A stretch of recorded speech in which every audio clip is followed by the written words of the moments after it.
E aí galerinha, tudo bem com vocês? Bom, na aulinha de hoje que eu preparei para vocês, vou falar um pouquinho sobre função do segundo grau, viu gente? Espero que vocês gostem e se gostar, dê um like lá pra gente, beleza? Bom, uma funçãozinha de segundo grau. O que é uma função de segundo grau, gente? É toda função definida dos números reais nos números reais, onde o primeiro conjunto é chamado de domínio, o segundo conjunto é chamado de contradomínio, onde acontece o que, turma? Uma função do segundo grau, para ela existir, nós temos que ter números reais do tipo A, B e C, onde A para nós é um número diferente de zero, um número real, mas que seja diferente de zero. Por que, professor, o A é diferente de zero? Porque se eu trocar ele por zero aqui, essa parcela se anula. Se ela se anula, turma, eu passo a ter uma função de que grau? Do primeiro grau. Então, turma, para mim ter a função de segundo grau, o Azinho tem que ser diferente de zero. A, B e C, desde que A seja diferente de zero, turma, se ele ganhar essa cara, se a minha função ganhar essa cara do tipo y ou f de x igual a x quadrado mais bx mais c, minha função será chamada de função do segundo grau. Lembrando, turma, A, B e C são coeficientes, são números, tá certo? Bom, o que é importante a gente saber a respeito de função de segundo grau? Para mim, a parte mais importante é conhecer o gráfico, é saber fazer uma boa interpretação desse gráfico. Então, turma, o que eu preciso saber? O que é o gráfico de uma função de primeiro grau? É uma parábola. É essa curvinha aqui, ó, ou com concavidade voltada para cima, ou com a concavidade voltada para baixo. Professor, como que eu verifico se ela está voltada para cima ou para baixo? Olhando para quem? Olhando para o valor do meu Azinho. Se meu Azinho for maior que zero, ou seja, se ele for positivo, o que nós temos? Concavidade está voltada para cima. Minha parábola está sorrindo, ela está feliz. Se meu Azinho for menor que zero, turma, a concavidade está voltada para baixo. Se ela está voltada para baixo, pode observar, ela está triste. Mas não sei se vocês notaram, marquei 2 pontos nessas duas parábolas. Numa, esse ponto está fazendo papel de ponto de mínimo. Quando que vai fazer papel de ponto de mínimo, turma? Quando a concavidade estiver voltada para cima. Esse cara vai ser chamado de ponto mínimo. Para mim ter ponto mínimo, turma, o que tem que acontecer? Minha parábola tem que estar sorrindo. Meu A tem que ser positivo. Observe que nessa situação, esse ponto, o que ele é na minha parábola? Ele é chamado de ponto máximo. O que eu tenho que ter para ter ponto máximo, turma? O Azinho negativo. Quando o Azinho está negativo, minha parábola está triste. Se ela está triste, meu ponto lá em cima, o maior ponto que eu vou conseguir atingir, vai ser o ponto máximo. Galera, fica atento. Toda vez que eu quiser fazer um esboço do meu gráfico, turma, o que é o esboço do gráfico, turma? É um gráficozinho.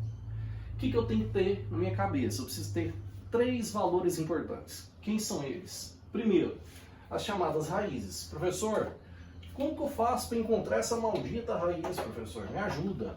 Para mim pensar nas raízes, turma, lembra, você tem que fazer y valendo 0. Por quê?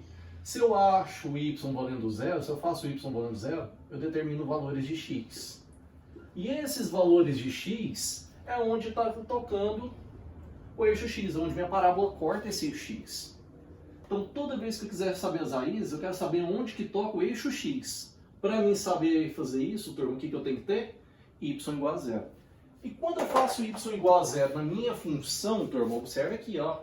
Se eu troco esse pedacinho por 0, não sei se você concorda comigo, mas vai aparecer algo do tipo ax quadrado mais bx mais c igual a 0. E isso aí lembra para você o que, pessoal? Isso aqui lembra para você uma chamada equação do segundo grau. Se lembra uma equação de segundo grau, tem que saber resolver uma equação de segundo grau para mim saber onde toca o eixo x? Tem. Vai ter três tipos de situações, turma. Vai ter a situação em que a parábola vai cortar o eixo x em 2 pontos. Vai ter situação que a parábola vai apenas encostar no eixo x. E vai ter situação que ela não vai tocar em ponto nenhum. Para isso, turma, onde que eu vou ficar sabendo disso? Na hora que eu estiver resolvendo minha equação do segundo grau. Segundo ponto importante que eu preciso saber, turma, é o chamado vértice. Quem é o vértice? É o meu ponto de máximo ou o meu ponto de mínimo. Depende de quem? Depende do meu A, para mim saber se é máximo ou mínimo. Se meu A é positivo, vai ser ponto de mínimo. Se meu A é negativo, vai ser ponto de máximo.